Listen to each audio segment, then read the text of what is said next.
Guys, these past few weeks have been absolutely crazy. Let me just shut the door so it gets super hot in here and you have better audio. And that is the sound of the YouTube support, which I am just chatting with.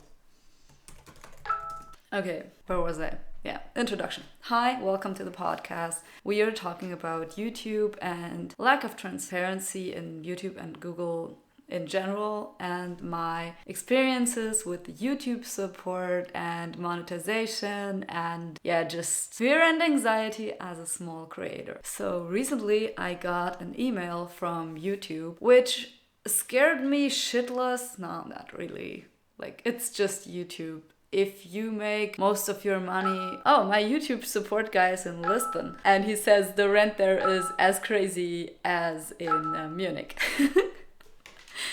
I like it when, a chat with a IT support person is a little bit personal and nice, sometimes, because I feel like they're also humans. Okay, send this to my email. Always send the chat that you have with the support person to your own email afterwards. There will be a little button or a little link that you can click, and then you can send all the chat history to yourself to later cite it and cry wolf about it on social media. Okay, back on topic. I got this email from YouTube which basically said, let me get the translated version because it was in German, and I was like, dude, why is it in German? I don't understand that. I mean, I understand German, but I don't understand why I get a German email from an English platform based in the United States to a channel with the set channel language English. Like, what if I was an American and I lived in Germany and I didn't speak German? Because, a lot of people come here and think that everything is in English. I kid you not, it actually is. Like, if you go to an H&M and you want to buy a pair of tights,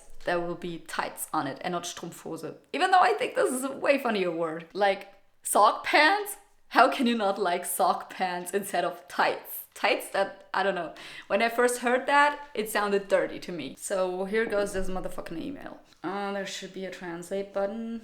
And Google should be able to, translate their own emails, right? So it says, hello, Undine. Partners who previously accepted the YouTube Partner Program terms and conditions but no longer participate in the YouTube Partner Program, period. How is that a sentence? That's not a whole sentence. SPO, people. English. I had it in school in Germany. I mean, how can it be that I know that this is not a sentence, but the YouTube team doesn't? So this is not a sentence, it's like a title, but it's within a paragraph block. Dude, read the rules of style.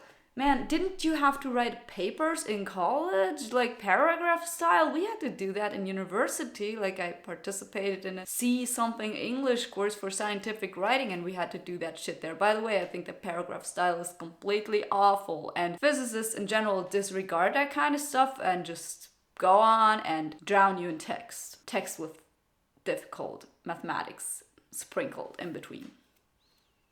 So it says...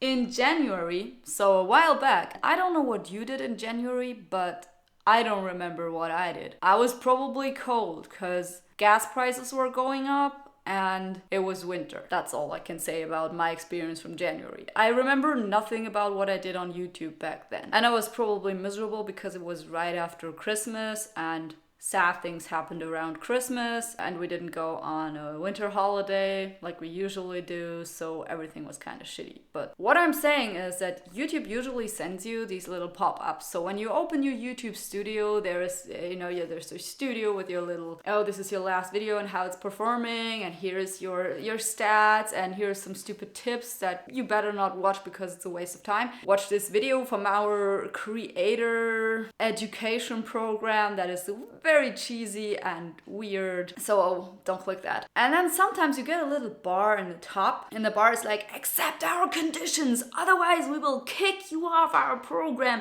and you will no longer receive precious money from Evil Corp, Google, I mean. So if you want to receive your Google check, or at least the part of it that's YouTube, because I got AdSense money from my blog too, because I have ads on my blog, so it's low and adsy, but I hope you click the ads because that helps me.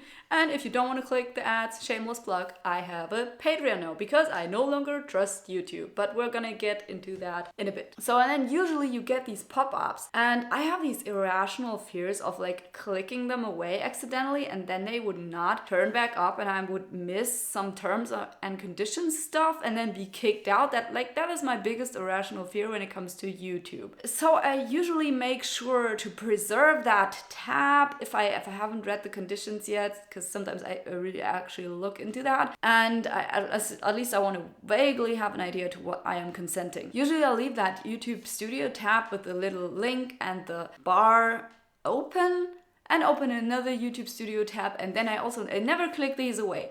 So I'm like 100%, almost 100% sure, like 99.99998% sure that I click this stuff. Like, I open my YouTube Studio on a daily to weekly basis. No fucking way I miss one of these pop-up bars. No way, YouTube. Yet, I get this message, and so my first reaction to this email is like, terms and conditions? I didn't agree to terms and conditions. What does it mean? Didn't I click something? Oh my god, and now I'm kicked out because I didn't agree. And so with this email, we're informing you that your participation in YouTube Partner Program will end in 30 days on July 11th, 2023. And I was like, that can't be that. What? And so I contacted YouTube support because, all it tells me then is if you want to join the YouTube Partner Program again, you must meet the eligibility requirements and reapply. Also, they don't tell you that you have to wait 90 days, which is 3 months, to reapply to YouTube Partner Program. And in that time, they can still run ads on your videos, and they will take all that ad money and not give you your 60%. Like, they keep rolling the ads and they get all the money while you hustle, and you don't even know if you're gonna make the cut the next time when you're audited for re-entering the YouTube Partner Program. Sounds like a toxic relationship to me. Like, you have to blindly trust them and work for them for free and hope that they take you back into their greedy little arms while you get shit. Sounds pretty manipulative to me. You still have access to the features that help you grow your audience, build your community, and manage your videos. Yeah, you're not taking away the GUI in which I manage my videos. I know.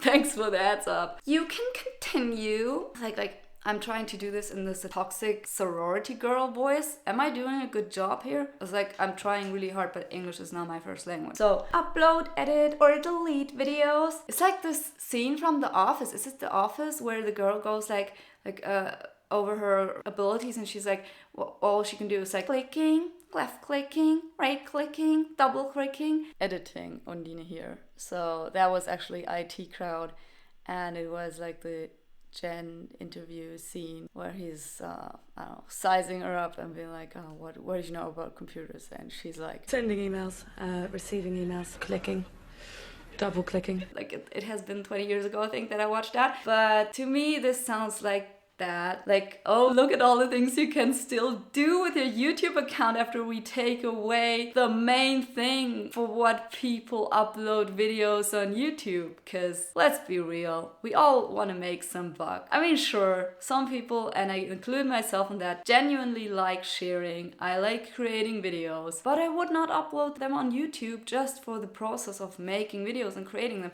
For instance, my kid is a figure skater, I'm a figure skater, and I make these private figure skating videos that I share only with my family and friends. Like, some of them also go online, but the longer ones, they just go to my friends. And I also enjoy that process. But if I upload a video on YouTube, I want two things: the sense of community and, getting feedback, positive and negative feedback from my community, and the idea that I could actually make it, that I could actually become a bigger creator and make money with this and make my passion my income. Because that's awesome. Money doesn't stink, and it's nice to want money. It gives external motivation. And external motivation is not like the crappy, nasty little brother of internal motivation, if that even exists. It's just another form of motivation that is normal and human, and it's okay to pursue it. So I don't have that beef that some people have with external motivating factors. I think all motivation is awesome as long as you can maintain it. And if it helps you, then you use it. So for me, money is external motivation, and a reason for why I upload my videos on YouTube and not on TikTok or Instagram. Like, last of all platforms that I want to be on is Instagram, because it's the least rewarding one. You don't get a lot of likes, you don't get a lot of engagement, the community is pretty close up and critical. And on YouTube, people are just in general more friendly, more open, more chill, and you also get paid. Like, that's a perfect package. I love this platform. Anyway, so I can still analyze my channel performance in the YouTube analytics, get best practices and helpful tips from the YouTube creators channel, which I never watched. Like, maybe in 2016 when I joined YouTube with my German channel, which is now dead. I think back then I took like these YouTube creator channel courses. They had this YouTube Creator Academy, which they now ditched, I think. Like, they canceled the whole thing.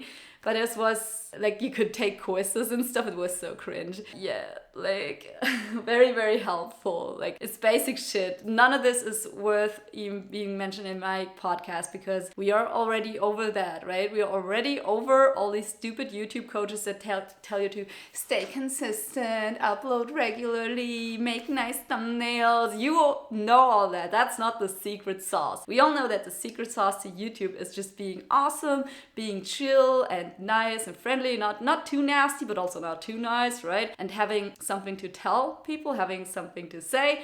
Like, you're supposed to be an interesting person. Maybe get around, travel, you know. If you're not super interesting, then at least go to nice places and tell people about it. And last but not least, you need to have epic footage, epic video of what you do. So that's the secret sauce, and everything else is just bloat. So we're not going to talk about that on this podcast. This podcast is about my YouTube journey, and I will take you along on this journey so we can grow together and whine together about how awful but also beautiful and difficult and so on it is. So now that I have all these assets still from YouTube, because they're being so nice, so they then tell me to contact them if I have any questions, and there's a link like contact our support team, and when you click on it, let's see what happens. Oh, how can we help you? Well, there is this great site that is basically just like a click yourself to oblivion page, because nowhere on this page will you be able to start a chat with the actual YouTube support, because they want to keep you from doing that. That's just how open, transparent, and user-friendly they are. So, allegedly. I mean,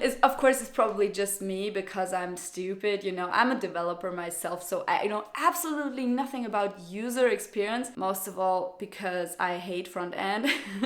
But I know enough about front end to know that I hate this. Yeah, but I'm mostly a back-end developer, so yes, I hate this shit. It was actually like this little chat button directly in YouTube Creator Studio, but yeah, shame on me, I didn't find that. But let's just blame it on the user experience anyway. So what you actually do in my position here, me wanting to find out what's wrong with my channel and if I'm really being kicked out or if this is a phishing email. It doesn't look like it from the header, but you never know. So never click any links unless you have checked the header of the email, because YouTube, you know, you can make headers look very legit, and you really have to look into the HTML before you click any link. Just don't ever click links in emails. That's like a big no-no, okay? Because if I was hacking you and I wanted to phish some of your personal data or some access, login info or something, that is exactly how I would social engineer you. I would send you an email that would make you panic, like, oh, you missed your parcel and you're just waiting for an expensive camera or something, or your channel's being demonetized, click here to save it or something like that. And people in that instance, like the social engineer knows this, in that instance people panic, and when they panic,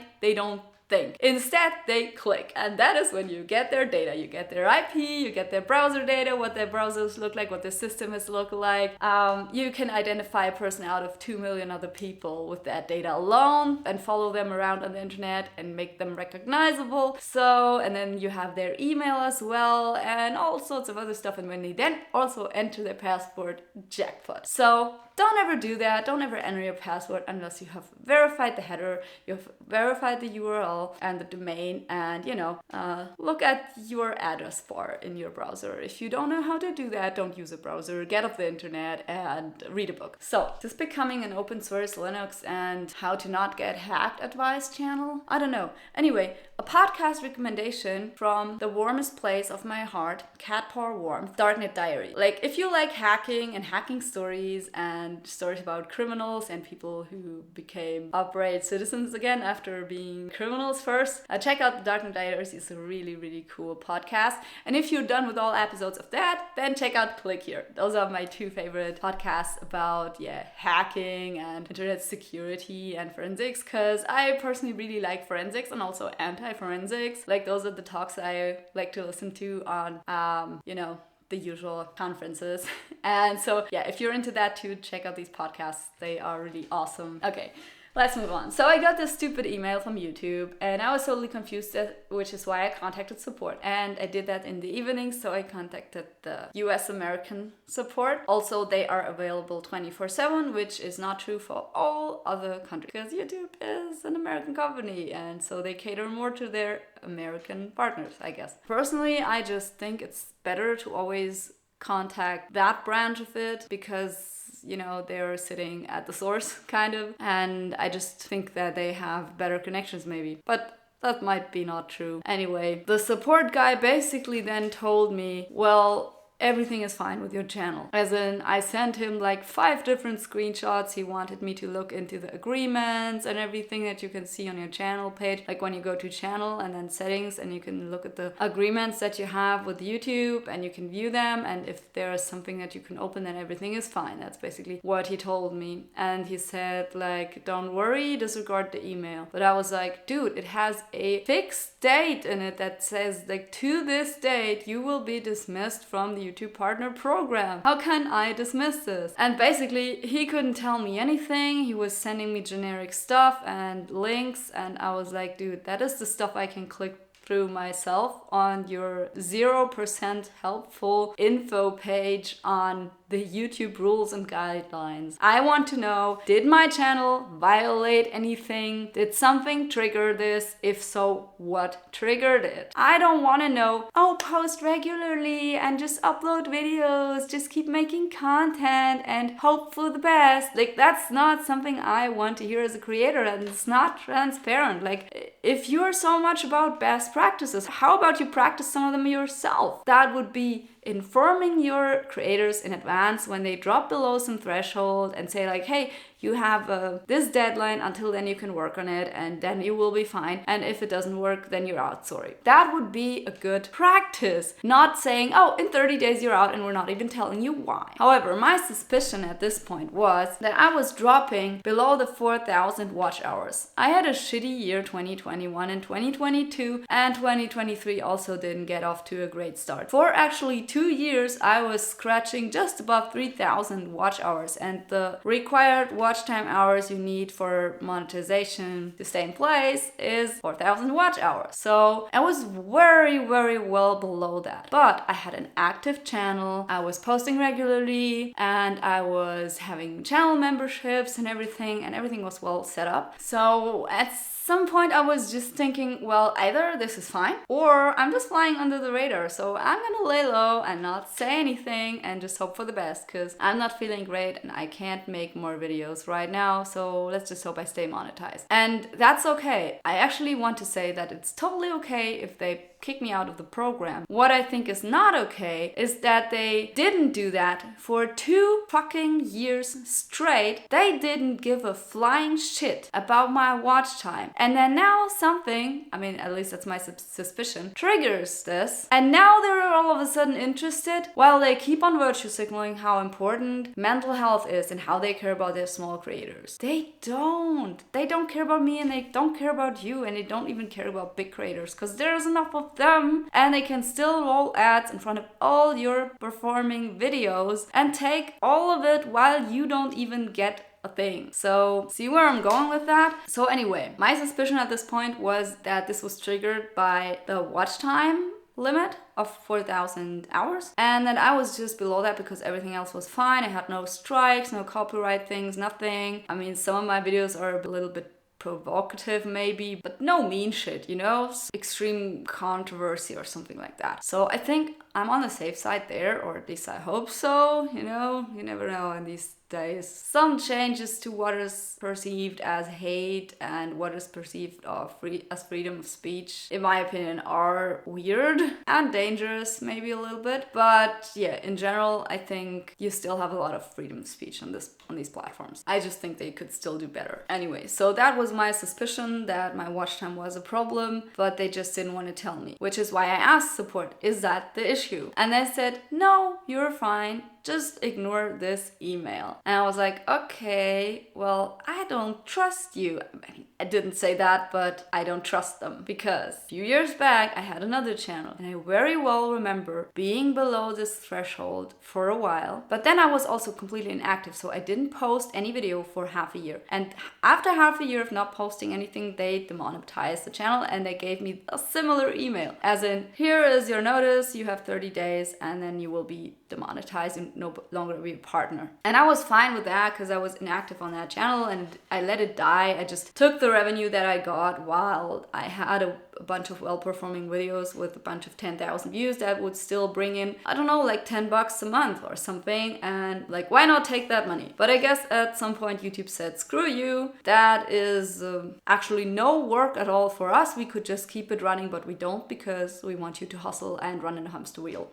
So either you run or you lose your monetization. Because let's be honest, the point of this is not that YouTube makes less money. I mean, maybe a little bit, but it's not like they have to put in more bureaucratic effort into a channel that doesn't upload anymore. Quite the contrary. Like, if that channel dies down and posts nothing because they get zero money and they just think, okay, well, fuck it, they're at a loss. So I'm not sure how this works for them mathematically. I'm not sure it does. And I'm not even sure what is the idea behind that. Like to say, oh, you will no longer be monetized if you fall below that. Other than saying, okay, we want you to generate more content and this is to push you harder to generate more content. And you need to upload once a week and stuff. Which in my opinion is very much not great for mental health. Channel Makers has a video about that in which they suggest that it would be nice if you could pause your channel and meanwhile this threshold and everything would come to a halt and you could take like 2 or 3 mental health breaks a year as a creator. Like normal people, they go on vacation. And that suggestion, I completely support that. I think that would be very healthy. It would be a great alternative to the fucking virtue signaling you get from YouTube at every corner about all sorts of mental health issues and how they care about creators, which they really don't. There are enough of us here, we don't really have leverage. And so yeah, I don't know what's in it for them, but it's certainly not great for creators. Overall, this leads to a stressful environment for us. I understand that you don't want to monetize every channel right away, as long as it like generates more bureaucratic efforts that you have to commit to and there is just not a good return on investment. And maybe the threshold for that is like 1,000 watch hours or something like that, or I don't know, 1,000 subscribers. You know, I understand that you want people to show that they're serious about YouTube and then you say, okay, now you get a monetization. And it's also good to give people a goal to work for. You know, I understand that. So far, I personally don't think that it makes sense, but I also don't have YouTube's numbers. Personally, I think you could monetize every creator right away. Most of this is automated and ads are running on these videos already anyway, so why not give people their share to motivate them to create more content? I don't see it as a measure of quality management either, because if you wanted to do that, you would curate the platform, which isn't even legally possible like in most countries, because then you would basically become a broadcaster. In Germany, this would be a problem actually. Anyway, I got basically nothing out of this support guy. He was giving me generic answers and he was like, oh, sorry that you feel that way. Like, the answer where they don't incriminate themselves or let anything slip, like, oh yeah, we messed up, or yes, this email is weird, because like, look, we are unable to write a whole sentence and people don't understand what this is, and we send German emails to people who probably don't even speak German because we don't give a shit. Yeah, they don't say anything about that. They just say like, I'm sorry you feel that way. Remember how we talked about toxic relationships before? When an abuser is gaslighting you into you being the problem. I'm not saying that YouTube is abusive. Ab YouTube. No, I'm not saying that. That's nuts. But it's a little bit like this toxic relationship where you're constantly being gaslit into doubting yourself and thinking that you did something wrong and that this is just how it is and you cannot change this process. This shit is toxic. YouTube or Google is a big corporation. It lives off of its creators. Without its creators, YouTube is nothing. They shouldn't treat us like this. They should be transparent. It's not in any way a good thing that they are being secretive about this sort of stuff. Transparency is key. If they tell you what you did wrong, you can improve it. Could there be like 3 assholes of 1,000 people who say, oh yeah, now I'm gonna cheat the system and just play nice? Sure, but then they still play nice and behave and accept the rules, and so their crime is that they're liars. Like, people lie on a daily basis. There is no harm in transparency, and people who want to make you believe that there is a harm in transparency are people who want to hide their own shit. So I don't buy it. There's no reason why they wouldn't want you to know what you did wrong other than you being able to change it and get money. And the argument that you can then make and say, well, but if you don't know and then you take longer to be monetized because you can't figure out what your problem was, and and meanwhile they can monetize all your videos and take 100% of the ad money, well, then they make more money, right? Yeah, but the problem is that they would make even more money if you have an incentive to even make more content, if you're motivated. I think this is so much more positive and impactful that if they would actually commit to their creators and give them an incentive to create more videos by, giving them money, overall, it would earn them more. That is my theory. I don't think that money-wise, they get a lot out of it when they demonetize small channels if they fall under some threshold and then have to hustle their way back up, which is only stress for these creators and it's not giving them a positive experience. So I personally don't think that's right. But I'm also biased because I feel screwed over and I'm petty. But you wouldn't hold that against me, would you? Like, you'd be petty too in my situation, wouldn't you? I hope so. So yeah, that led me to nothing other than still being afraid my channel would be canceled from a YouTube partner program, which is why I then contacted YouTube team on Twitter and told them basically, well, I feel screwed over here. Just when I'm getting back on my feet, I'm like 4% of watch hours short. I literally missed like 176 hours in watch time from 4,000. That is 4.4%. That is what we in physics call negligible. This amount is insignificant. And so to me, this makes no sense whatsoever that they let me fly under the radar for 2 years with my 3,000 watch hours. Like, that's a fourth missing in watch hours. That's 25%. I understand that at some point you would say, dude, you haven't been uploading a lot yet. You uploaded 5 videos that year. Please do something about it. Even then though, I wouldn't understand why they wouldn't give you a notice and be like, you have 3 months, upload stuff in that period. If you get back up to 4,000 watch hours, it's fine. You're gonna stay monetized. Why would they not do that? Why, for fuck's sake, would they not? Makes no sense. And by the way, this is all still my assumption because they told me nothing. It's just my assumption from my old channel where I got the same email and then it was shut down. But I mean, I didn't care. It was an old channel and it's fine. But this was basically the same email. I don't have the email anymore, so I couldn't compare it, but it sounded a lot like it. And I was like, this sounds fishy. Yeah, they're gonna ship me down. Like, this is not generic email like the support guy claimed. So I don't trust them. But what happened, of course, when I contacted YouTube on Twitter was they gave me more generic answers. They asked me for my channel URL. I gave it to them and they were like, well, you're still in the partner program, but if you're out, which we don't know if you are, but then you can reapply after 90 days. I was like, dude, what? So you kick me out, then you let me hustle for 3 months straight, give you free ad money, like you take my percentage for these 3 months. Meanwhile, I can just hope to be let back into the house. As I said, freaking toxic. toxic. I mean, I would understand like a month, okay, a week, okay, 3 months? 3 months of my revenue? Do you know how much this is? I can buy multiple nice dinners from that. I don't make much YouTube money, but as I said in another video, it's kind of emotional support money for me. It just poses external motivation and it feels nice. So yeah, it just feels like kicking somebody when they're down already. Like, not only do you have to go through this audit again, you have to wait for 3 months and prove that you're worthy again, you stupid little YouTuber. Fetch. Go. Fetch views. Dog. So that led me to another pile of irrelevant generic links and information. And then I contacted the German YouTube support. What happened then is that they told me basically the same thing as the English speaking support, but with better reading comprehension. So they kind of understood what I meant. I don't know if it's my English or theirs, but the English speaking support was not really able to explain to me what the email actually meant. And the German support then said, well, this really is a generic email. Please don't worry, you are still in the partner program. It has nothing to do with your watch hours, and the watch hours didn't trigger this. All your agreements are there, they look fine, you are still in the program. And we actually only sent out this email because so many creators did not sign the new terms and conditions yet, which came out in January or February, and it's June now, and we really want people to sign this, otherwise we kick them out. So if you signed it,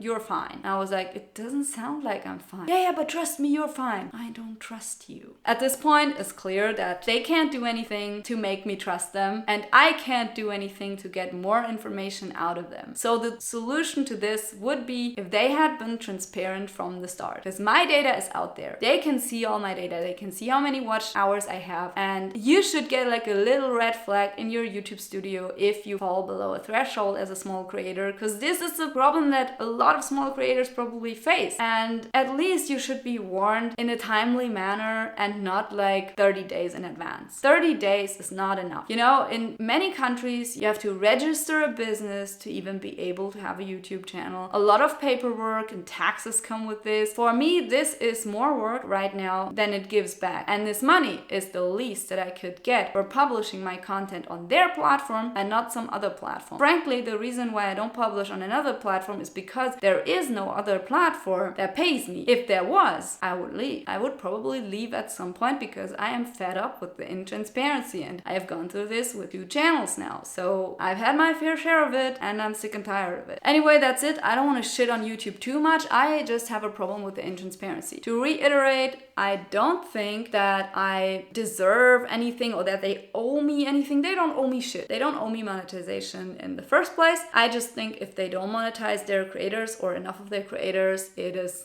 their bad, because then eventually another platform will come up and creators will leave. So it should be, and it is, a give and take. I just don't think they give enough. And I don't mean that in a way of percentage of ad revenue. I mean that in the sense of they don't give enough transparency, they don't give enough honest answers. And I also understand automation. I have no problem with automation. But I think that on a human level, YouTube is sometimes just failing their small creators. As I said, I really like this platform. I think it's the best video platform that there is, despite the problems with some censorship and weird copyright rules and big corporations also screwing with small creators, even though you have a right to cite stuff and you know, your videos being taken down even though you cited something properly. I don't think that's right, and there could be improvements made there. However, my problem at this point is with the intransparency, that I can't even get an answer when I ask, why did I get this email? And are you sure this is a generic email? And where is your proof for that actually being true? And how do I know that I'm safe? And even if I get this in writing, and I have this in writing from the support person that they said, no, you're fine, everything's fine,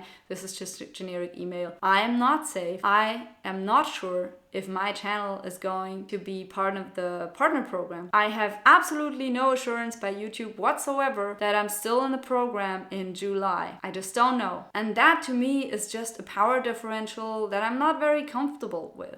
I understand that YouTube provides a lot for their creators and it's an awesome platform, but there's more to a business relationship than just money and rules, especially if it's a company that is constantly virtue signaling about how they care about certain things.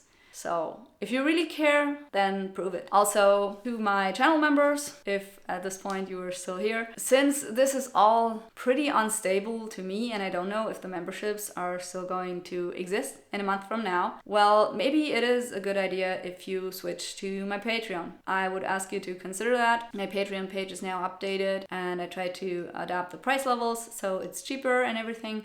If you have any suggestions what you want to see content-wise on Patreon, let me know. Of course, there will always be ad-free early access videos, and the video podcasts, of course, go on there way earlier. This one is an exception. It's like an extra episode. I also understand that Patreon is just a different platform, which also has its problems. But personally, I haven't had remotely as many problems with Patreon as I had with YouTube. And I have contacted YouTube support a bunch of times, and it has most of the time been like that. Like, even when I set up my memberships, they couldn't really help me. They didn't know anything about the features. They were completely lost. And I think that oftentimes it's just some intern sitting on the other side and they don't know anything either. And I understand that they don't have a lot of money that they can invest in like super small channels. But on the other hand, most of this is generic too. And there should be ready-made solutions for those people to work with and not just, oh, look at this link and read it. There is your instructions. And like, there's no instructions in there. Like, for instance, this YouTube support person sent me like some terms and conditions link and was like, yeah, just do that. And I was like, there is nothing for me to do in that link. It doesn't say how I accept the conditions. I have read this 3 times already because that was the first thing that showed up when I Googled this problem. Like, I can Google stuff.